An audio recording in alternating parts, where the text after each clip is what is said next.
జగన్ అంటే నమ్మకం, చంద్రబాబు నాయుడు అంటే మోసం అనేటువంటి పుస్తక ఆవిష్కరణ కార్యక్రమం ఈరోజు విశాఖపట్నం జిల్లా అధ్యక్షులు కేకే రాజు గారి ఆధ్వర్యంలో పెద్దలు మాజీ శాసనసభ్యులు అలాగే ప్రజెంటు రాజ్యసభ ఎంపీ గారు అయినటువంటి కులబాబురావు గారు మిగతా పార్టీ క్యాడర్ అందరూ కూడా ఈరోజు పాల్గొని చాలా ఘనంగా నిర్వహించడం జరిగింది. మరి ఈరోజు 1 year అయింది చంద్రబాబు నాయుడు గారి కూటమి పాలన వచ్చి. ఈ 1 year కాలంలో వాళ్ళు ఇచ్చిన ఏ ఒక్క హామీని నెరవేర్చకుండా, చేస్తామన్న ఏ పని చేయకుండా కేవలం రాష్ట్రంలో ఒక భయభ్రాంతులకు గురి చేస్తూ రెడ్ బుక్ రాజ్యాంగాన్ని మాత్రమే వీళ్ళు పరిపాలన చూపిస్తున్నారు. అంటే వాక్ స్వాతంత్రాన్ని, ప్రజాస్వామ్య వ్యవస్థను కూడా కూని చేస్తూ మాట్లాడే వాళ్ళని తీసుకువెళ్ళి జైల్లో పెట్టడము, వాళ్ళని భయపెట్టడము, వాళ్ళ మీద హత్యా ప్రయత్నాలు చేయడము, వాళ్ళ మీద దాడులు చేయడము, ఇటువంటి దుర్మార్గపు చర్యలు ఈరోజు రాష్ట్రంలో ఉన్నాయి ఈ సంవత్సర కాల పరిపాలనలో అని చెప్పడానికి మేము చింతిస్తూ ఉన్నాం. మరి ఆయన చంద్రబాబు నాయుడు గారు సుదీర్ఘమైనటువంటి రాజకీయ అనుభవం ఉన్నటువంటి వ్యక్తి అని చెప్పి ఆయన ఎప్పుడూ చెప్పుకుంటూ ఉంటారు.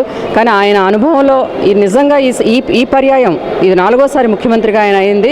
ఈ 4వసారి ముఖ్యమంత్రి అయిన తర్వాత కూడా ఆయన ప్రజలకు చేసింది ఏమీ లేదు. ఎప్పుడూ కూడా 3వసారి ముఖ్యమంత్రి అవడానికి ఆయన పసుపు కుంకాలకి నేను డబ్బులు ఇస్తానని చెప్పి పక్క చెల్లెల్ని మోసం చేశారు.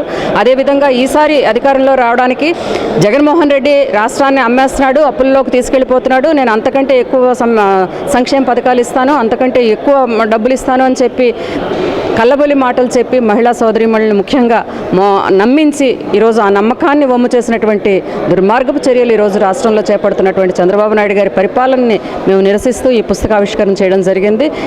రేపటి నుంచి నియోజకవర్గాల వారీగా దీన్ని ఆవిష్కరిస్తాం. తర్వాత వార్డుల వారీగా అలాగే పంచాయతీ లెవెల్లో కూడా వాటిని ఆవిష్కరించి ప్రజలకి మేము చంద్రబాబు నాయుడు ఏం మాట ఇచ్చాడు, ఏం చేస్తున్నాడు అన్నదాన్ని మేము తెలియజేస్తామని చెప్పి సందర్భంగా తెలియజేస్తున్నాం.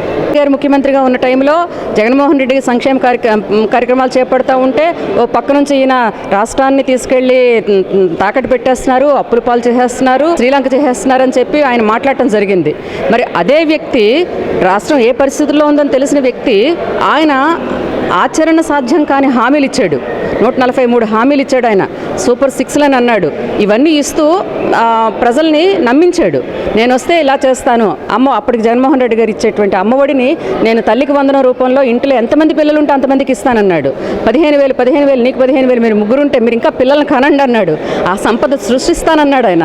ఆదాయాన్ని నేను జనరేట్ చేస్తానన్నాడు. ఏది ఎక్కడ చేసుకొస్తున్నాడు? సంవత్సర కాలంలో జగన్మోహన్ రెడ్డి గారు 5 ఏళ్లలో చేసిన దానికంటే సగం ఆల్రెడీ అప్పు చేసేసారు. ఆ అప్పు చేసిన డబ్బు ఎటు వెళుతుందో తెలియదు, ఎక్కడ ఇన్వెస్ట్ చేస్తున్నారో తెలియటం లేదు, దేనికోసం ఉపయోగిస్తున్నారో తెలియటం లేదు. ఏమనంటే అమరావతి అంటాడు. అమరావతి చూస్తే ఇంకా అక్కడ భూమిలోనే ఉంది, ఇంకా నీరూరుతూనే ఉంది తప్ప అక్కడ కట్టడాలు ఏమీ వచ్చినటువంటి పరిస్థితి లేదు. ఇదంతా ప్రజలు గమనిస్తూ ఉన్నారు. తప్పకుండా దానికి తగ్గ మూల్యం చెల్లించుకునే రోజు వస్తుంది. ఈ జగన్మోహన్ రెడ్డి గారు చేసింది కూడా ఈరోజు గుర్తు చేసుకుంటున్నారు ప్రజలు. మీరు ఏ విధంగా అయితే మోసం చేశారో అదే విధంగా ప్రజలు కూడా మీకు చూపిస్తారని చెప్పి మేము తెలియజేస్తున్నాం. తల్లికి వందనం ఈరోజు యూడైస్ గణాంకాల ప్రకారం 87,41,885 మంది విద్యార్థులు ఈరోజు రాష్ట్రంలో ఉన్నారు.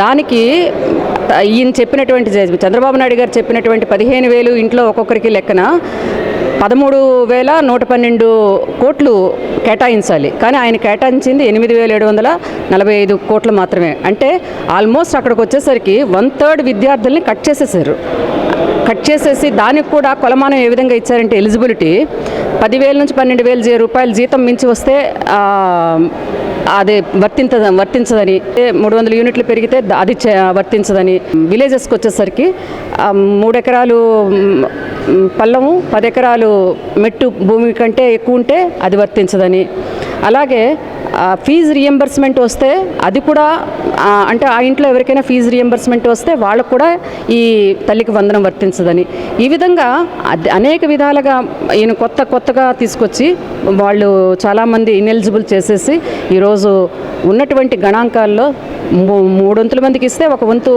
ఇవ్వనటువంటి పరిస్థితి. అంటే ఈ విధంగా మాటలు మార్చడం అనేది చంద్రబాబు నాయుడు గారికి అది అలవాటు. ఆయన ఎప్పుడూ కూడా ఆ విధంగా ఇచ్చిన మాటకి చేసే పనికి ఎప్పుడు పొంతనుండదు. ఆయన అదే మళ్ళీ రిపీట్ చేస్తున్నారని చెప్పి మేము అనుకుంటాం. అది అందరూ అనుకున్నారు, ప్రజలు కూడాను. కానీ ఈసారి ఏదో జగన్మోహన్ రెడ్డి గారు బాగా చేశారు కదా, జగన్మోహన్ రెడ్డి గారిని మించి చేస్తానంటున్నాడు కదా, పోనీ ఈయన ఏం చేసేస్తాడో చూద్దామని నమ్మారు. కానీ ఈరోజు ప్రజలు అదే అనుకుంటున్నారు. చంద్రబాబు నాయుడు గారిని నమ్మామంటే మన చెప్పుతో మనం కొట్టుకున్నట్టే తప్ప ఆయన ఏ రోజు ఆయన మారడు, ఆయన ఇచ్చిన మాట నిలబెట్టడు అని చెప్పి ప్రతి ఒక్కరూ ఈరోజు అనుకుంటున్నారు. జగన్మోహన్ రెడ్డి గారు ముఖ్యమంత్రి అయిన తర్వాత ఉత్తరాంధ్ర జిల్లాల అభివృద్ధికి ఆయన ఎంతో కృషి చేశారండి. ఇంతవరకు బహుశా రాష్ట్ర చరిత్రలో స్వతంత్రం వచ్చిన తర్వాత ఉత్తరాంధ్ర జిల్లాల గురించి ఆలోచించిన వాళ్ళు కానీ, ఉత్తరాంధ్ర జిల్లాల గురించి పాటుపడిన వాళ్ళు కానీ, ఉత్తరాంధ్ర జిల్లాలను డెవలప్ చేయాలని చూసినటువంటి ముఖ్యమంత్రి మనకు కనిపించలా. కానీ జగన్మోహన్ రెడ్డి గారు ముఖ్యమంత్రి అయిన తర్వాత ఉద్దానం సమస్య అండి, చాలా పెద్ద సమస్య, కిడ్నీ సమస్య. ఆ సమస్యకి అక్కడ మల్టీ స్పెషాలిటీ హాస్పిటల్ కట్టించారు. అదేవిధంగా మూలపేట పోర్టు తీసుకొచ్చారు.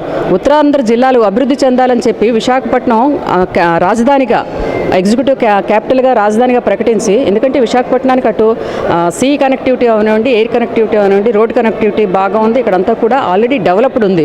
దానివల్ల ఇక్కడ ఉత్తరాంధ్ర జిల్లాలను డెవలప్ చేస్తే విశాఖపట్నం రాజధానిగా కూడా ఉపయోగపడుతుంది. ఉత్తరాంధ్ర జిల్లాల ప్రజలు చదువులు బాగా చదువుకొని వాళ్ళకి ఇక్కడ ఉద్యోగ అవకాశాలు లేక పక్క రాష్ట్రాలకు, పక్క దేశాలకు వెళ్ళి ఉద్యోగాలు చేసుకోవటువంటి పరిస్థితి. అందువల్ల జగన్మోహన్ రెడ్డి గారు ముఖ్యమంత్రి అయిన తర్వాత ఇక్కడ ఇండస్ట్రీస్ తీసుకొచ్చారండి, అనేకమైనటువంటి ఇండస్ట్రీస్ తీసుకొచ్చారు, మెడికల్ కాలేజెస్ తీసుకొచ్చారు. ఇదంతా కనిపించి ఈరోజు ఒక్కసారి ఏమైందంటే గవర్నమెంట్ మారేసరికి చంద్రబాబు నాయుడు గారు ముఖ్యమంత్రి అయిన తర్వాత చంద్రబాబు నాయుడు గారికి ఎప్పుడూ కూడా ఉత్తరాంధ్ర జిల్లాలంటే చాలా చిన్న చూపు.